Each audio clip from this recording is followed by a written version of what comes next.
Greetings, justice seekers. Welcome to Justice, Not Justice, Season 1, Episode 21. All right, so now we are finally at this hearing in front of Court Commissioner Lorenzo T. Edwards, Jr. And if I recall correctly, this is a hearing. So now, now we're bouncing around. We've got things going on at the level of the judge, and we've got things going on at the level of the court commissioner, which is the person below the judge, doesn't have the authority to make a lot of decisions. So, and again, Jeremiah's representing himself, trying to keep this all straight, so forth and so on. So I believe that these are revisiting a certain number of orders, as well as there's a bunch of contempt issues out there that we've referenced and so forth. So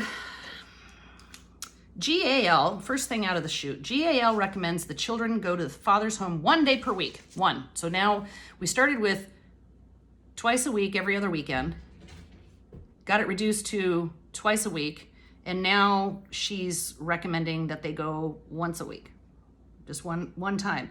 Again, how is this in the best interest of the children? She has clearly demonstrated that she's not willing to question anything that she's being told by Jamie. In fact, appears to appreciate the stories because they allow her to, God knows what, we can't figure out the motive here. Nevertheless, is it in the best interest of the children? As I've mentioned before, the Tuesday, Thursday placement times are usually, there's a lot of extracurricular activities that are going on. So Jeremiah is mostly spending his time running around, shuffling them from here to there, and has actually chosen not to do that in favor of actually spending some quality time with his children. And so she wants to penalize him for that by taking it down to 1 week. Okay, oldest kid is refusing to go with the father, which we already know this. He's a 16-year-old child, refuses to go because father's significant other is present. And that woman makes disparaging remarks against the mother. She is hostile. Okay, so let's think about this. Is this Bangert saying this? Or is the kid saying it to her and she's representing the kid? Well, I've never met that boy. I've never been in his presence. So maybe he said that I make disparaging remarks against her mother and that I'm hostile, in which case he's lying, and or because I've never been around him, Bangert just doesn't care.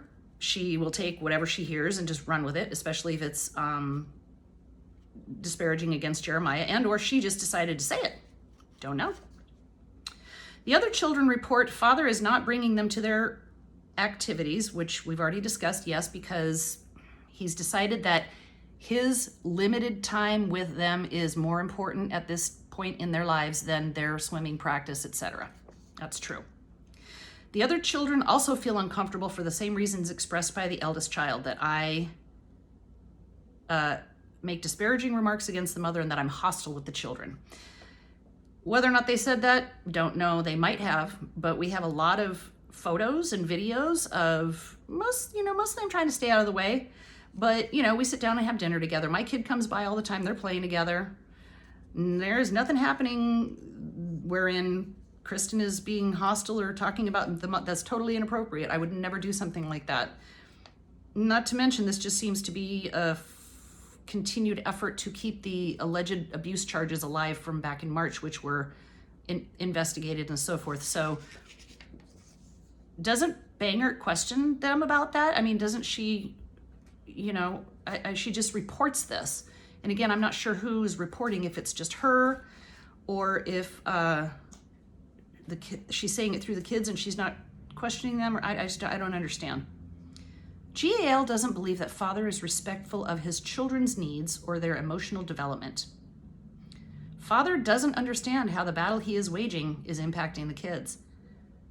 What we're not hearing out of GAL is, let's just flip that around. Mother doesn't understand how the battle she is waging is impacting the kid. We don't ever hear anything to that effect. Never once. So again, bias. I mean, the definition of bias is fairly clear. It's pretty straightforward. This seems pretty simple to me. School staff have told the GAL that there is a level of anxiety in the children that has not been seen since before happening on Dad's days of a placement. Again, we don't know if that is actually true or if she's just saying that.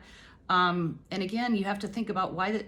So she's insinuating that the only reason why the children might be anxious is because they're seeing their father.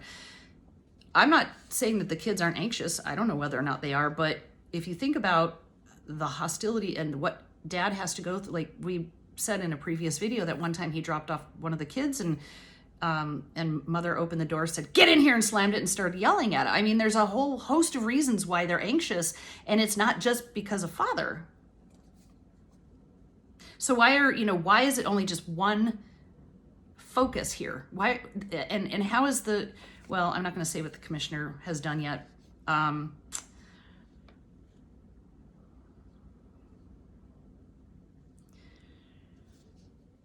Okay. GAL believes father's periods of placement negatively impact children at school and at their activities, causing them high anxiety. Okay. Then it's father's turn. He says a number of things, which we've kind of already know, that she's not paying the mortgage. Father asserts mother is not supporting his relationship with the children, and father asserts that the GAL is harmful to the children, which it seems like it's true. Father asserts that the GAL has threatened him by email, which she did. Thinks the GAL is representing the mother. So we did an evaluation at this point. I'm starting to really look at, because I'm a logical, rational, person, and I just can't figure out why this is happening, okay? So it occurs to me, I started reflecting and I was like, wait a second, we're almost a year into this, and the only time, aside from these weird emails that have been exchanged throughout this period of time, that Lisa Bangert has ever spoken with either of us was for that 1 hour back in, I want to say April of this year, the introductory meeting, at which time we told her the whole story. She has never called or emailed Jeremiah to say, hey, I'm hearing, could I hear your side of the story? Never, okay? So it makes me, so then I'm thinking, okay, we're getting these bills, and there's all this work being done, there's all this activity happening. What is she doing? And so I did an analysis of her bills at that point, and this was, I want to say it was around the same time. I didn't go over this before, so I'm not going to recall the numbers quite exactly. I think it's actually reported in here. Lisa Bangert has spent 78% of her time communicating with mother, 78% of her time communicating with mother, and 22% of her time with him. How is that not bias? I mean, that's a huge sway. Father spent a lot of time making his case for why the GAL should be removed. Okay, so now he agreed previously that significant other shouldn't be around, but now we're living together and he thinks that should be taken out. The kids, we've got a 3-bedroom place, we've got a room for them, we're, good to go.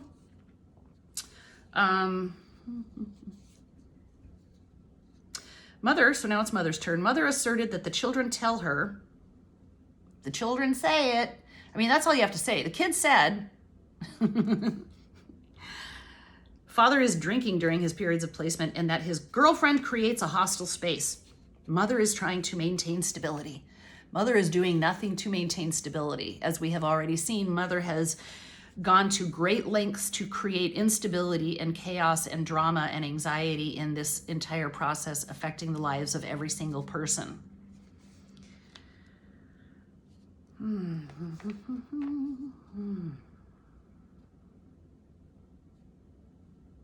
Father causes children anxiety. Mother is behind in the mortgage payments because she doesn't have the money.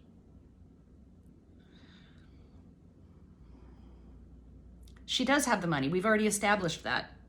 It's a $750 mortgage payment. She's getting $1,000 in child support alone. She said she junked the vehicle and got $250 for it. Kids are all having problems and it's all dad's fault. Okay, court finds. And this was a bit of a win, if you want to call it that. There is not credible evidence showing that the children will suffer emotional, physical, or mental harm during placement with father, so the court will not reduce his placement. Wow.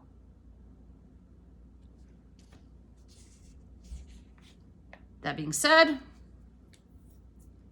father shall take the children to their activities. Again, we already tried on multiple occasions to get a more realistic placement schedule that would actually support all of this, and nobody wants, they just, no, without thinking about it. It's just, all matters will be, all of the contempt matters will be certified to the judge, okay? Of course, the GAL noticed she hasn't been getting paid, which she hasn't, because why would you pay for shoddy work? Why would you pay for somebody who's actively trying to destroy you? Why would you pay for somebody who's not doing their job well? It's pretty common. If you are getting services and they're unsatisfactory and you've communicated on multiple occasions that they're unsatisfactory, you don't pay. That's pretty common in America. Okay, other orders. All contempt motions for father are filed certified to the judge. There is no dispute regarding mother being behind on the mortgage payment, but whether or not her actions were reasonable is a question that will need to be resolved by in an evidentiary hearing before the judge. So apparently this guy has really not the authority to do anything. So we've been told, oh, that's going to be heard, that's going to be heard, that's going to be heard, and then we get a hearing in front of somebody who doesn't have the authority to make any decisions about this.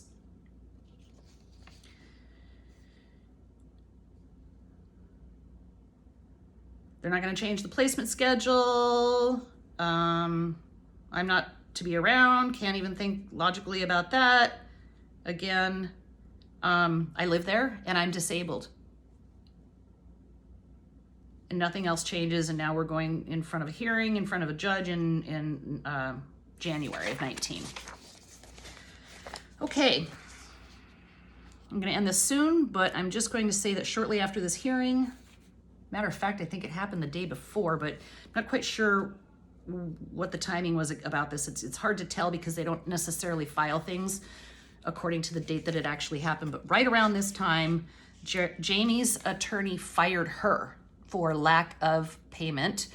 And it was $6,000 that she never paid her, to my understanding, never paid her anything. So Jamie may have been at this hearing without an attorney, which I believe is probably true because it doesn't say mother via attorney says, it says mother asserted.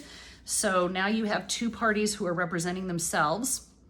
And honestly, I feel like the commissioner was probably like, whoa, this is way too much.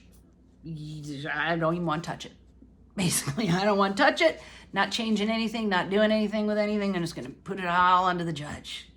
I think that's a pretty fair assessment. All right, then, now Jamie is not represented by an attorney. So Lisa Bangert, on her behalf, on December 13, files a motion for a de novo hearing on that order, okay? In other words, she was not happy with what the commissioner said about not reducing the time. She was not happy. So she filed a de novo on that regarding all this, consequences for violating court orders regarding significant other, failing to take children to activities, non-payment of GAL fees, and so forth and so on. So she takes it upon herself to sort of insert herself into the situation now because she wasn't happy with what the court commissioner said. This is the kind of influence and power that these people have. And it was, well, anyway, we'll pick it up from there. I'll see you soon.